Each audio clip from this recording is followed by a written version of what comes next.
Welcome back, ladies and gentlemen, to your Foundation Evening News. I am your co-caster, Mako, and this is... Good. Kitsune. And we are here to provide you with your bi-weekly news. First up on the agenda, we have Operation Seething Snow.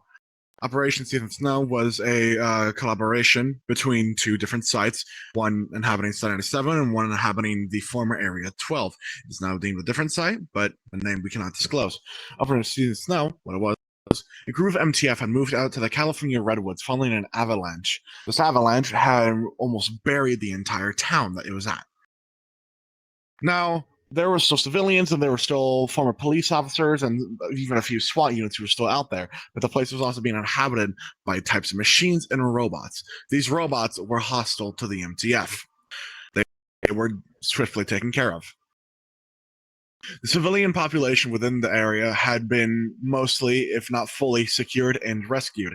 And so after that, they moved on to Crescent City, which is more northern of California. Well, it's still in California, but more northern, you know.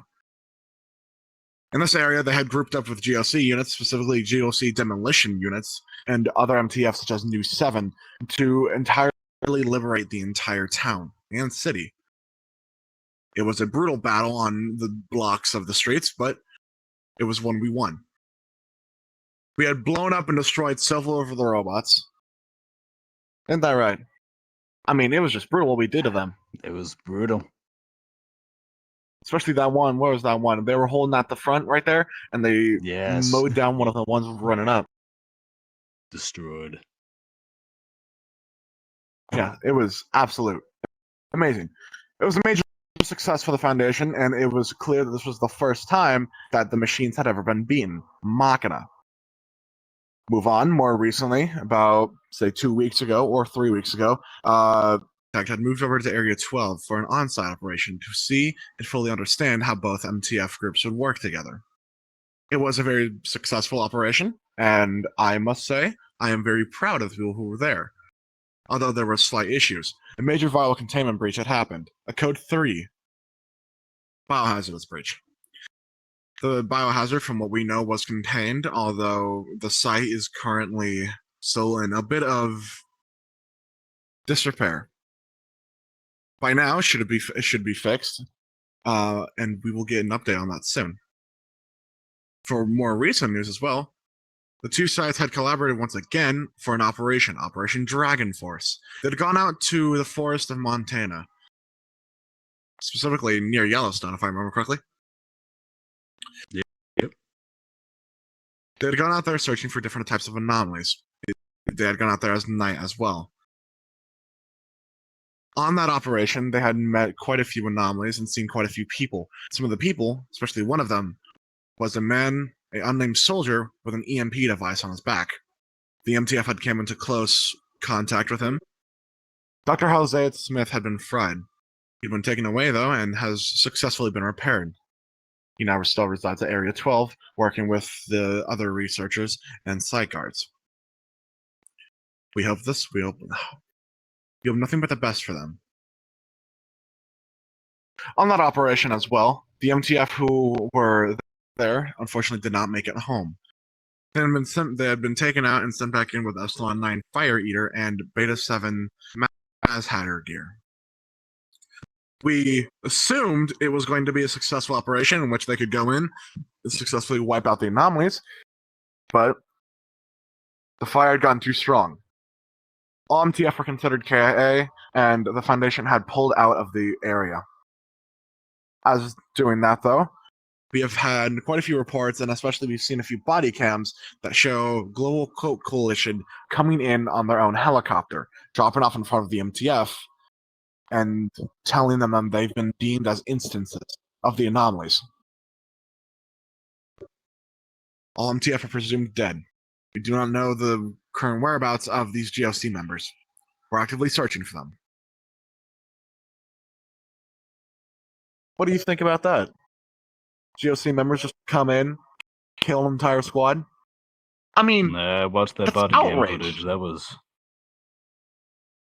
I can't even imagine. Slaughtered them like dogs. I mean, like that's horrendous. Then again, the news isn't here for our opinions. We're here to give facts and update you on certain things. So although we may see this as a certain way, and we may give our own and voice our own opinions on it, that does not mean that this is how it should be taken. I'm sure the GOC may have had a good reason for this, and it is going to be attempted to be worked out diplomatically, but do be aware that maybe these members are still part of the GLC and have not been reprimanded. And if they haven't, these are people who we should be on the lookout for. Breaking news! This just in. SCP Architect has been taken over by all kinds of Zacks. I've been forced to change my name to Zack Bun. We have Zack Fire Kitsune. Behind the camera, we have just that Zack. Every member of Architect is now Zack. It's an infection. It's a viral infection. We're going to quarantine the entire place. Everything is Zack. Everything is Zack Kitsune. Look at all of them. If you were to go into SCP Architect right now, the entire server, everybody, every MTF member, every ethics agent, every administration member, everybody is just Zack. It's an infection. This is horrible. We gotta quarantine the entire place. We're gonna lock it down. We're gonna lock it down. Do I have my phone on me? Do I have my phone on? I don't have my phone on me. Fuck. Oh god. Just use the computer.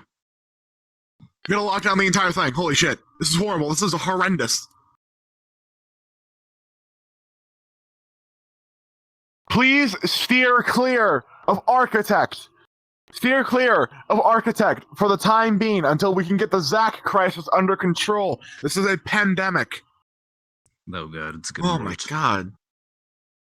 What do you mean it's getting worse? It's getting worse. You don't want to know. It's getting so much worse. They are saying it is a Zack-tastic day. It is not, as a matter of fact, a Zack-tastic day.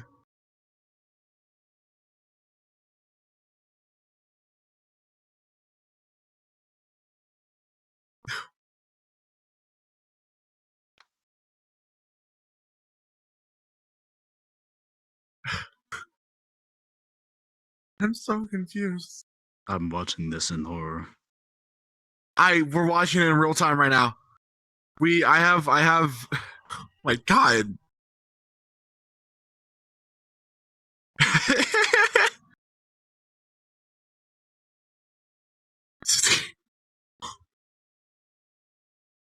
This just in, a person by the name of Munt is now a heretic to the Zacks. Seems they may not even have their own religion at this point.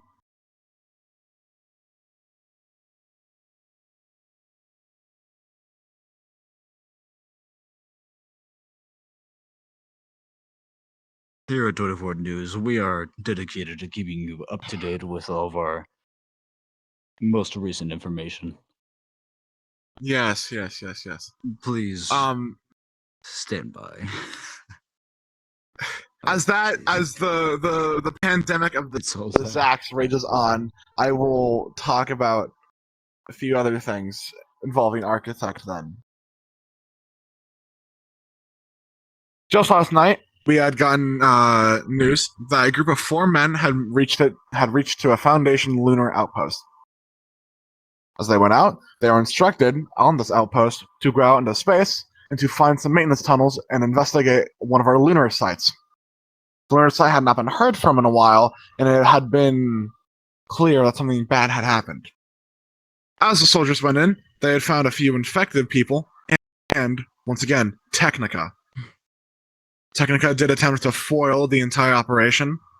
Although he didn't do a great job, he did show that he knows a lot more about a lot of the MTF than we could ever know. Even calling one of the MTF by their real name, not just their call sign. The MTF had escaped to the space out through a large vent, and they made into some maintenance tunnels. Maintenance tunnels is where they turned on valves and they found one of Technica's creations. It was a sentient robot. The robot had attempted to kill all the MTF, and although it was unsuccessful, it did injure one of them. Following this, all of them have made it out to where Apollo 13 had landed, finding the old American flag, which was at this point mostly sun-bleached, and some of the landers. None of the landers worked, obviously, because they were very old. Although, they were contacted by the person who was on the lunar outpost to move forward and trek across the moon. They did so, but several times throughout this trek, a radio HUD came over. It sounded like the commander of the outpost, and had told the MTF to stop moving, to stand still, stay where they are. And the times that they did this, they would look around, and they would look over a hill. And on that hill, at the very top of that hill, someone would be watching them. A face. A face was telling them to stand still. After this face was seen by the MTF, he had gone back under the side of the mountain, meaning we had no clear shots of it. The MTF eventually had regrouped with a lunar outpost commander, although he seemed a bit odd. He had asked the MTF to put their guns away, and with doing such, his speech started to become more broken, and his speech started to make less and less sense. He drew his firearm, shot one of the astronauts, MTFs, and was quickly dispatched. The MTF who had been shot, his suit was pierced, but him himself was not very injured. A lot of the oxygen had been sucked out of his tank, though. They made it back to the base, to the lunar outpost, and they had gotten word that we have discovered a border dimension. More on that later. Or, more than that, there are interesting things that have happened recently, huh, Kitsune? I would say so. Are you aware of Worldwide's discovery of Dr. Doctopus? I've heard of Doctopus, yes. Ah, yes, we love Doctopus. Dr. Doctopus is a Scottish dog/octopus. He's also a doctor, but he doesn't like being called a doctor. He prefers a dogter. Quite the comedian. He's more anomalous than I think almost any anomaly we have. Because if one specific thing is happening, another specific thing will happen to him. One of the examples of this, every time a Boeing member kills themselves, he can fly for 43 minutes. Quite odd. It was asked how he had these anomalous properties, and Dr. Doctopus had replied with, he, and I quote, shagged Death's mom. Imagine that. Imagine being the literal Grim Reaper, and your mom gets shagged by a dog/octopus. What a spit in the face, huh? Yep. Crazy the amount of things that can happen. Today is Sunday, so that does mean one of the O5s within SCP Worldwide is going to be running his own little Fun Day Sunday event. All members are welcome to go to it. Just Friday, there was an Operation Clear Sky. I do not have a lot of info on it, but I do know that some very important things happened, of which have been classified to me, and that is the most I'm allowed to speak out on that matter. Monday, there was also a site event that had gone on. This included meeting what seemed to be, I don't think we even have a number for the anomaly. It seemed more like a instance of 079, though. It was a tall humanoid figure, but mostly comprised of robotic parts. Maybe it had ligaments. It did have tubing where ligaments would be, so it would make sense. It's a very weird anomaly, and we're looking in to see more and to research more on what it is and what it does. But we do know that it does have a lot of voice recordings and different tapes of its past, of which we're still trying to get full information on, and see if we can fully take it from the robot through a memory card, or a USB drive, a SIM card, something similar to that. So far, attempts have failed, but soon enough, we should have access to these recordings. As well, within SCP Worldwide, Mobile Task Force New 7 Commander Vandal has been removed recently. In his stead takes place new 7 Commander Asheru. Asheru has already made quite a few amount of changes within New 7, such as cutting the budget that was going to supply fentanyl to its MTF, and fentanyl cannons. 40mm fentanyl cannons is what Mobile Task Force New 7 Commander Vandal was trying to do. We're not here to slander his name, we're here to point out why it's illogical. I know, right? His logic for that was if the MTF can be so hyped up on something and they can't feel it. I don't even know what the purpose of the fentanyl cannons were. I don't think there was a purpose. Over 1/3 of New 7's budget had gone missing underneath Vandal's command. I think we know where it went missing to at this point. New 7 has a very big stockpile of drugs now, and although it cannot sell these or realistically use them, it is trying to find a way to burn them or pawn them off to other MTF, such as Mobile Task Force Unit Omicron 6, Coffin Dodgers, a medical task force. Surely they would have some use for it. Apart from that, not a lot of other news within SCP Worldwide. Thank you for watching the Foundation Evening News. This has been your host, Mako Bun, with your co-host. And your co-host, Kasune. Thank you for watching. We cannot wait to see you all next time. Signing off. Great. Now that everything has been talked about, including the collaboration events, SCP Worldwide and SCP Architect, this is a little segment to talk about a few out-of-character things that get a bit more personal here. For first of all, we have something that's happened with Apollo. Just recently, his school was threatened with a school shooting, and the rumors were almost confirmed to be true. Luckily, they weren't, and he is still with us. Did not die, and he's not harmed. But next time you see him, make sure you tell him how much you appreciate him. Yeah, we all have our little bit of quarrels and beef with him. Sure, he can talk a bit too much. But is it really enough to wish that he would die in a school shooting or something? We should appreciate that he's still here, and that he was lucky enough that nothing happened. This Wednesday, September 11th, was unfortunately my mother's birthday. So if you would like to wish my mother a late happy birthday, feel free to do that. Another thing, the weekend following this one, so next weekend, Fellow and Zach are going to be meeting up again for the first time in quite a few years. Congratulate them.